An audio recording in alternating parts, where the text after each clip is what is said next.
How come my throat keeps closing when I want to express myself, speak up, or set a boundary? And what advice would you give? I'm probably going to address this from a more psycho-spiritual perspective, on the level of like chakra healing. So I do have a course called Healing Through the Chakras. And in that course, we talk about the throat. Actually, in the Courageous Communicator, we also touch upon opening the throat, I think in 1 or 2 lessons. So the throat chakra, chakras being sourced from the Hindu chakra system and other systems of energy healing, is a vortices of energy that exists in this aspect of the body, part of the body. And so the lighted aspect of the throat is truth, clarity of communication, being able to speak our own truth, being able to say what it is inside of us that is wanting to be expressed. So the sacral chakra, which is between your hips and below the navel, this would be the sacral. This vortices is about experiencing and expressing the varieties of life. This is the emotion center. It's where we take in information, where we take in energy, where we take in our connections to people, where we pull in experience, and then we start using our creativity to abstract, right? To start to understand dualities and polarities, because emotions allow us to do that. And then as we evolve and we grow older, that energy starts moving up the spine, up this sort of column, and it moves into the solar plexus, which is all about ego identity and will, how we reach out into the world and become productive, how we exert our will and manifest things in the physical world form. We pull it up into the heart, and the heart is how we start to integrate that into a sense of acceptance and compassion for others. How does your heart inform the way that you express yourself in the world? How does your heart inform what you are putting out there? And oftentimes the dark side of the solar plexus is usually imposter syndrome, right? Some level of not feeling good enough. And whereas the lighted side is a sense of strength and identity and productivity. We move into the heart. The lighted side of that is acceptance and love for self and other. And then the dark side is codependency or grief. And so as we start to move out and assert ourselves into the world, people are responding to us. And that's going to inspire what goes on in the heart. And then as we move up from the heart, having gone through that journey, now we are in the throat. And we are practicing what it is to speak from the heart, having gone through all that we've learned. And the throat, it's funny, my throat just got a tickle as I was saying that. The throat, the shadow aspect is lies and miscommunications, or closing up, becoming a bottleneck, not allowing the energy of consciousness and awareness to come down to create spaciousness around our inner feelings and experiences, or the liberating current of our embodied physiological material energy to come up and to inform consciousness, to inform our thoughts, ideas, and intellect, right? To not just to be stuck in a world of analysis, but to feel our way through life instead of trying to think our way around it. And so the throat becomes this really interesting gateway and interchange that allows what's inside to come out, and what consciousness has to come down and inform what's coming out, right?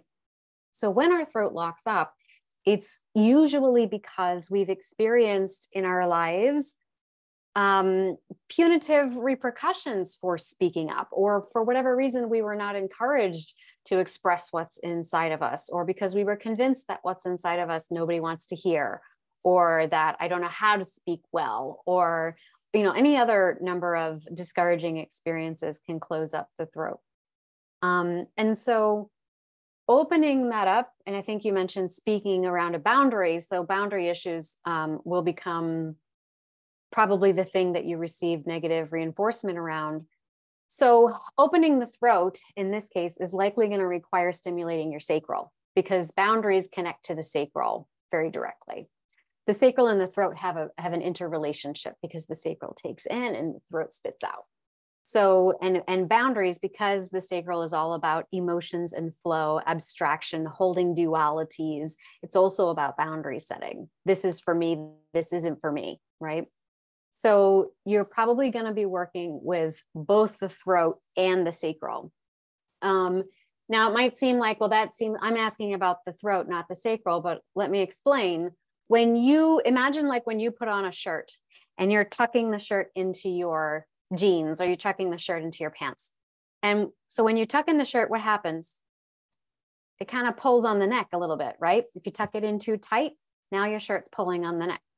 So, I mean, pulling up here might create some relief if I'm holding it all the time, but the minute I let go, that tension's still going to be there. So what we want to do is we want to move down into the sacral, release that, open it up. And now we move back up into the throat and it's going to loosen up a bit, right?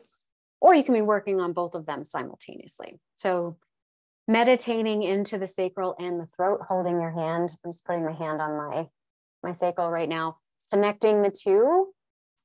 When you do your guided visualizations for opening up the energy in both places, maybe imagining a cord connecting the two and energizing that cord with what color it needs, the type of resources it requires. We can call in a guide to ask us to assist with boundary establishment and vocalization and to give us the energetic resources required to do so. And as you breathe, just really opening up and letting that come in and move through, right? Imagining a channel that's flowing, that's allowing things to come in and out. So that kind of work over time is going to allow you to start to establish boundaries on the level of the sacral, which will then create permission for your throat to open up and express it more deeply. Also, just focusing on the throat energy and imagining dropping it in there and opening up and breathing into the throat and making it big and spacious, right? I would say clarity around the boundaries is also going to help you express them clearly. So being very clear about your boundaries, trusting that you have a right to them, and connecting the throat and the sacral together in energy work is really going to be helpful. If you're doing the boundary course, I think you mentioned you're doing the boundary course, then you're already playing with directives that will ask you to translate the energy that's going on in your body into like artwork or expressing it and externalizing it on the page. So I'd encourage you to continue playing with that. Like maybe you create an image of your body and you draw the energy in your throat and you draw the energy in your sacral. And then you just simply ask the drawing, what do you need to connect these two portals? And with your left hand, just write out the answer, just allow it to come intuitively to you. And I believe that it will. Let me know if that's helpful for you. Also, remember to subscribe and ring the bell for notifications. I put out videos once a week and I wouldn't want you to miss out.